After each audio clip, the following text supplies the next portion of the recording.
Sveiki visi, Klaipėdos futbolo mėgėjai, futbolo žaidėjai, visi, kurie susiję su futbolu Klaipėdos mieste.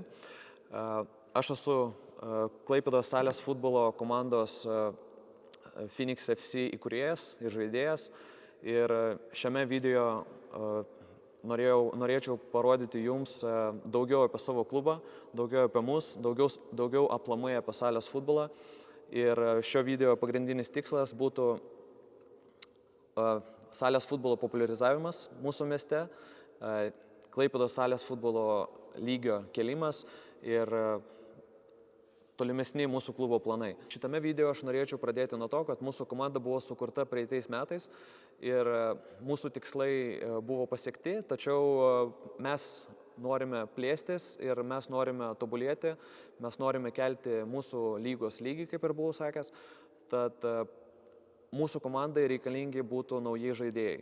Aš norėčiau asmeniškai paprašyti visų, kuriems įdomus salės futbolas, kuriems būtų įdomu tobulėti salės futbole, prisijungti prie mūsų komandos, nes mūsų komanda planuoja nuo spalio mėnesio daryti tam tikras atrankas į mūsų komandas.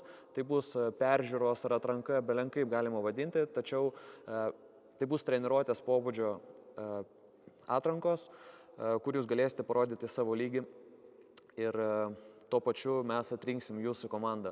Tad jeigu jums įdomus salės futbolas, jeigu jūs esate su futbolu susijęs žmogus, prašome rašyti mums į socialinius tinklus ir jūs busite prijungti prie mūsų komandos ir galėsime tobulėti kartu. Gal kažkiek neužtikrintai pasakiau, tai nežinau, galbūt taip jau lengviau bus paaiškinti. Tai mūsų komanda praeitais metais buvo sukurta ir, kaip jūs matote, praeitais metais visai gerai pasisekė mums, tiesioginė prasme pasisekė. Mes laimėjome ir taurę, ir pirmenybės, ir dauguma Klaipėdos miesto žaidėjų, Klaipėdos apskrities žaidėjų ilgai tikrai žaidžia savo komandose ir nemato taurių. Ir aš buvau toks pat, apie 11 metų aš nebuvau pasiekęs nei vienos pirmenybių pirmos vietos Klaipėdos mieste, tačiau sukūrę savo komandą tai iš karto pasiekiau. Ir norėčiau tiesiog jūs paraginti prisijungti prie mūsų komandos, patikėti mūsų komandos idėją, mūsų planais ir tobulėti kartu su mumis. Norėčiau pakviesti į komandą ne tik Klaipėdos miesto žaidėjus, norėčiau pakviesti ir apskrities žaidėjus, nes mūsų komanda neturi ribų. Mes viską padarysime tam, kad jums būtų gerai pas mus ir tikėkime, kad jūs patikėsite mumis ir prisijungsite prie mūsų komandos. Ir jūs galėtumėt pagalvoti, kodėlgi mums reikalingi nauji žaidėjai į komandą, nes mes laimėjome ir vieną taurę, ir kitą taurę. Tai pirmas dalykas, kad mes norėtume apginti savo taurės ir tai yra, man atrodo, normalu. O antras dalykas, kad mūsų komanda šiemet planuoja statyti 2 komandas, į pirmą lygą ir antrą lygą. Dėl to mums reikalingi nauji žaidėjai, nauji veidai, nauji talentai į mūsų klubą. Dėl to labai raginu prisijungti visus Klaipėdos miesto mėgėjus arba profesionalus, kurie žaidžia antroji, pirmoji lygoje į mūsų klubą, prisijungti prie mūsų treniruočių. Ir ne tik iš Klaipėdos lygos, ne tik iš Klaipėdos žaidėjų mums reikia. Mes pilnai galime priimti ir žaidėjus iš Klaipėdos apskrities, Palanga, Kretinga, Šilutė. Be problemų turime žaidėjų iš Plungės. Tad kviečiu jūs prisijungti prie mūsų ir kartu tobulėsime. Taip pat visi žaidėjai iš Klaipėdos, jauni žaidėjai, kurie galbūt pradėjo studijuoti ir neturi komandos, nežino, kur žaisti. Mes laukiame tokių pasiūlymų ir mes laukiame jūsų mūsų atrankoje.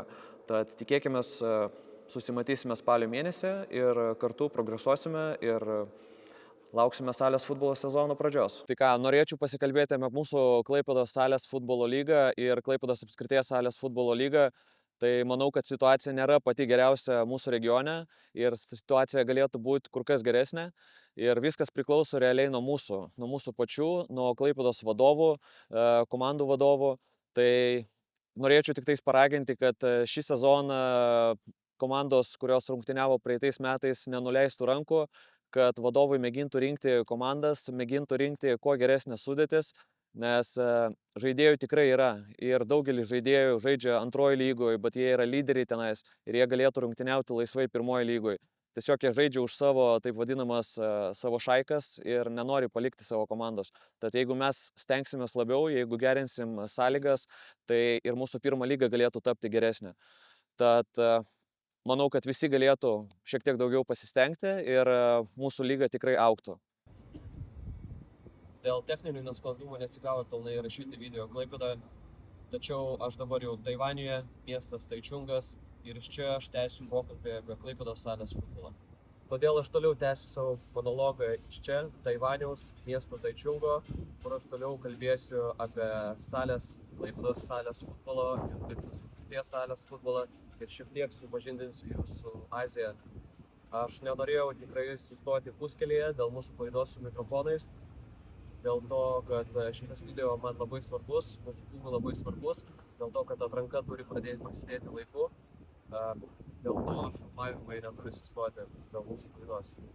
Tai mano nuomonė, Klaipėdos futbolo federacija galėtų pagalvoti apie tam tikrus pasikeitimus, kas liečia antros lygos.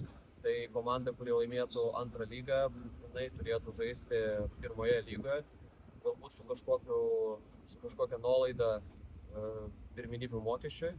Tačiau, man atrodo, tai tikrai pagerintų antros lygos konkurenciją dėl patekimo į pirmą lygą ir tuo pačiu visai nepamaišytų antros lygos čempionai pirmoje lygoje. Tai norėčiau taip pat pakalbėti apie Klaipėdos salės futbolo pirmenybių pravedimo struktūrą. Man atrodo, praeitais metais buvo šiek tiek tokių kalbų apie tai, tad norėčiau pasakyti tik savo nuomonę, kad man atrodo, pirmoje lygoje buvo tikrai gera struktūra su play-offais. Ir tai jau metais patikrinta struktūra ir tai pritraukia daugiau dėmesio tribūnose žiūrovų. Tad tikiuosi, kad šiemet paliks tokią pačią struktūrą federacija mūsų ir galbūt netgi antroje lygoje priims sprendimą pakeisti sistemą irgi į play-offus, kas, man atrodo, irgi pagerintų žiūrovų srautą tribūnose ir tiesiog įdomumą patiems žaidėjams žaisti ir susirinkti kuo stipresnės sudėtis svarbiausiams varžyboms. Taip pat noriu grįžti prie mano pokalbio pirmos dalies apie žaidėjų atranką į mūsų klubą. Noriu tik pasakyti, kad visi žaidėjai yra laukiami. Žaidėjai iš Klaipėdos ir iš Klaipėdos apskrities. Visi, kas turi noro išmokti salės futbolą žaisti geriau, pakelti savo lygį. Ir jeigu jūsų amžius yra nuo 16 iki, tarkim, 40 metų, jūs laukiami į mūsų treniruotės. Tad prašome parašyti mums į mūsų socialinius tinklus ir būsite pakviesti į treniruotės. Čia šioje vietoje norėčiau pakalbėti apie mūsų klubą Phoenix FC ir tikriausiai svarbiausią pokalbio dalį. Tai momentas, kuris susijęs su mūsų klubo vystymu, mūsų klubo progresavimu ir galimybę atstovauti Klaipėdos vardą Lietuvos salės futbolo A lygoje. Tai be abejo norėčiau pakalbėti apie klubo rėmimą. Norėčiau pamėginti, paraginti prisijungti Klaipėdos įmonės, kurios suinteresuotos sportų Klaipėdoje ir kurios suinteresuotos galbūt salės futbolo. Tai norėčiau paraginti prisijungti prie mūsų klubo. Mes savo atžvilgiu garantuojame maksimalią įmanomą reklamą jūsų produktų ar jūsų įmonės socialiniuose tinkluose, kur mes bandome tikrai gerokai vystytis. Ir tuo pačiu, aišku, stengsimės kuo geriau žaisti kol kas Klaipėdos salės futbolo pirmenybėse. Taip pat norėčiau visus pakviesti prisijungti asmenys, tiesiog žiūrovus, prisijungti prie mūsų PO community. Tai vadinama bendruomenė, kur žmonės, kurie suinteresuoti mūsų klubu, kurie linki mūsų klubui viso geriausio, tai jie tiesiog gali paremti mūsų šiokią tokią sumą ir ši suma bus išnaudota tik tais klubo gerinimui. Tai viskas bus mūsų socialiniuose tinkluose ir jūs galite prisijungti parašę mums asmeninę žinutę. Tai ką, dėkui visiems, kas pažiūrėjo šitą video iki galo. Ačiū Jums labai ir jeigu Jums nesunku, uždėkite laiką po šio video, tai padėtų daugiau žmonių pažiūrėti šitą video ir galbūt daugiau pritrauktume rėmėjų, galbūt daugiau pritrauktume žmonių į atranką. Ir prie to pačio noriu padaryti konkursą. Kadangi jūs pažiūrėjote iki galo, galbūt jūs norėtumėte laimėti mūsų klubo marškinėlius su jūsų vardu ir numeriu ant galo. Tad viskas, ko reikia, jūs turite parašyti komentaruose skaičių įvarčių, mūsų klubo įvarčių praeitais metais. Kiek mes įvarčių įmušėm per pirmos lygos pirmenybės, nuo pradžios iki galo. Po to, aišku, aš parodysiu tą tikrąjį skaičių mūsų Instagram'e tikriausiai. Tad žiūrėkite visus mūsų socialinius puslapius, sekite mus ir laukite kitų video YouTube'ai. Tai sezonas tik prasideda, tad labai daug visko įdomaus dar laukia šiemet. Tad dėkui jums ir viso gero.